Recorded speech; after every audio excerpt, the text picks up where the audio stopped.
বিসমিল্লাহির রহমানির রহিম। আপনারা সবাই জানেন আজকে ভোর 1:52 সময় আমরা সিদ্দিক বাজারে মেসেজ পাই যে সচিবালয়ের 7 নম্বর ভবনে আগুন ধরেছে। সাথে সাথে আমাদের 1:54 মধ্যে আমাদের এখানে আমাদের ইউনিট পৌঁছে যায়। এই পর্যন্ত আমাদের এখানে 19টা ইউনিট নিয়োজিত করা হয়েছে, বাট এর মধ্যে আপনার 10টা ইউনিট ফিজিক্যালি কাজ করেছে, কারণ এখানে গাড়ি প্রবেশে কিছু সীমাবদ্ধতা আছে।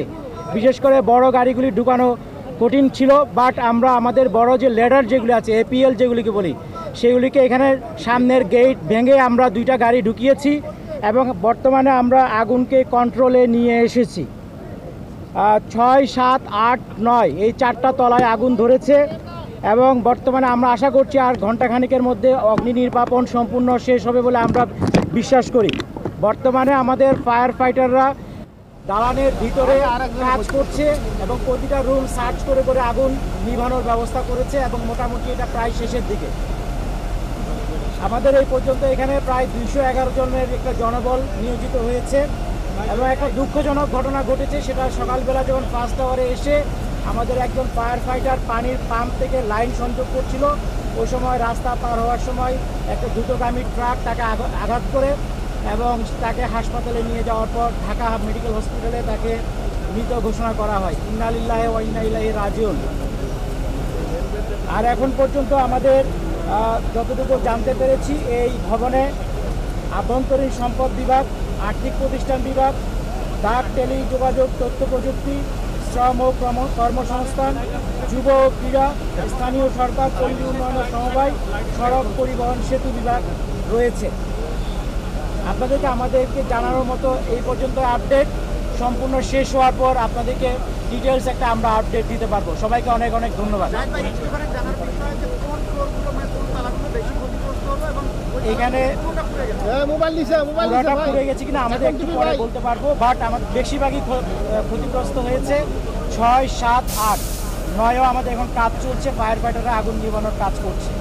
বাট এটার বেশি কারণ সম্ভবত ইন্টেরিয়র ডেকোরেশন ছিল এবং যে বিদ্যুৎ লাইন যেটা আছে, যখন এক জায়গায় আগুন ধরলে বিদ্যুৎ লাইনের মধ্যে সব জায়গায় ছড়ায় পড়ে, এটা হতে পারে। বাট ইনিশিয়াল কারণ আমরা এখনো বের করতে পারি নাই।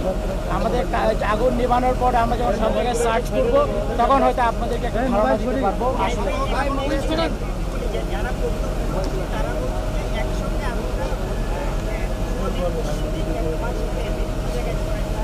আমরা যতটুকু জানতে পেরেছি 3টা জায়গায় একসাথে আগুনের ইয়েটা দেখা গেছে। এটা অনেক সময় হয় কি, যখন স্পার্কিং হয়, যদি বিদ্যুৎ লাইনে শর্ট সার্কিট হয়, এটা হতে পারে। তবে আমরা এটা এখন কনফার্ম বলবো না যতক্ষণ পর্যন্ত না আমরা তদন্ত করে শেষ করছি। বাট এটা হতে পারে, এটা অবশ্যই হয়েছে, এটা আমরা বলবো না। বাট এটা যদি শর্ট সার্কিটের বিষয় থেকে থাকে এবং একই লাইনে হয়ে থাকে, তাহলে এটা হতে পারে। না, এখন পর্যন্ত শুধু একটা হতাহতের ঘটনা আপনাকে বলেছি যে সকালবেলা দুঃখজনকভাবে আমাদের একজন ভিতরে এখন পর্যন্ত আমরা পাই। হ্যাঁ, জি জি, ওটা আমাদের ফায়ার ফাইটার, ও পা কেটে গেছিল, ওটা সিরিয়াস কিছু। হ্যাঁ, আমরা আশা করছি আর কিছুক্ষণ পরে ডিটেইলস বলতে পারবো। বাট আমাদের যেহেতু এটা রাতের বেলা ছিল, আশা করি ওখানে ভিতরে কেউ ছিল না। আমরা সার্চ করার পরে ফাইনালি বলতে পারবো কোনো হতাহত কেউ হয়েছে কি। বাট এখন পর্যন্ত বাট একজন শুধু ফায়ার ফাইটারের কথা আপনাদের, ওনার নাম হচ্ছে, এক সেকেন্ড, ফায়ার ফাইটার যিনি মারা গেছেন ওনার নাম মোহাম্মদ সোহানুজ্জামান নয়ন। সে আমাদের তেজগাঁওয়ে স্পেশাল টিমের সদস্য ছিল। তার বাড়ি আটঘরিয়া, ঢাকা, তারপরে মিঠাপুকুর, জেলা রংপুর। আর সে আমাদের এখানে চাকরি প্রায় 2 বছর। আমরা আশা করছি আর কিছুক্ষণ পরে আমরা আগুন কন্ট্রোলে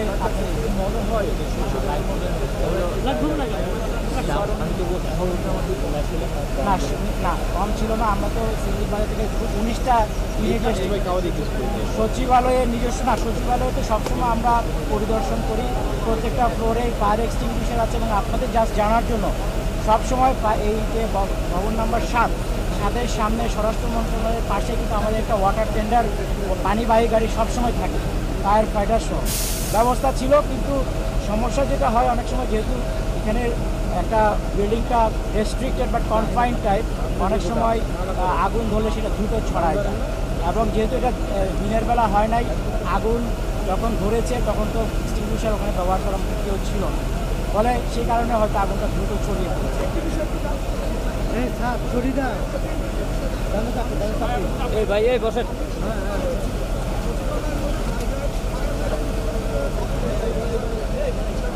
না, আমরা এখানে এসে আপনার এখানে ওসমানী মিলনায়তন থেকে আমরা পানির সাপ্লাই পেয়েছি, ওখান থেকে নিয়ে রিজার্ভার থেকে নিয়ে এসেছি। এখানেও বেশ কিছু রিজার্ভার ছিল, ওখান থেকে পানি সংগ্রহ করেছি। এবং আপনারা দেখেছেন, আমি ঠিক জানি না, ওয়াসার গাড়ি কিন্তু টাইম এসে আমাদের পানির সাপোর্ট দিয়ে গেছে। পানির সাপোর্ট আমাদের ছিল যথেষ্ট, পানির সাপোর্ট নিয়ে ওই যে বললাম ওখানে তো কনফাইন্ড এরিয়া, রেস্ট্রিক্টেড এরিয়া, প্রত্যেকটা রুমই তো বদ্ধ অবস্থায় আছে, বন্ধ ছিল, গ্লাস দিয়ে লাগানো, ফলে বাইরে থেকে যদি আমরা টিটিএর লাগিয়েছি, বাইরে থেকে তো আমরা পানি দিতে পারি না। যদি গ্লাস খোলা থাকতো ফলে দেখবেন আপনারা অনেক ক্ষেত্রে আমরা গ্লাস ভেঙে ভেঙে ভিতরে পানি দিয়েছি। এবং যেহেতু ইন্টেরিয়র ডেকোরেশনও ছিল, এবং বিদ্যুৎ লাইনে যদি কোনো কারণে আগুন, যদি বিদ্যুৎ লাইনটা এক জায়গা থেকে আরেক জায়গায় ছড়ানো, ফলে স্পার্কিং করে আগুন ছড়িয়েছে। বাট আমরা সর্বোচ্চ চেষ্টা করেছি যত কম সংখ্যক রুম নষ্ট হয় এবং আগুনটা যেন নিচের দিকে আসতে না পারে। 6 তলা থেকে ধরেছে, 6-এর নিচে আমাদের ধারণা এখন 7-8 কাজ সম্ভবত 9 হবে, বাট আমরা এখনও তো কমপ্লিট করি নাই, করলে আপনাদেরকে ফাইনালি বলবো।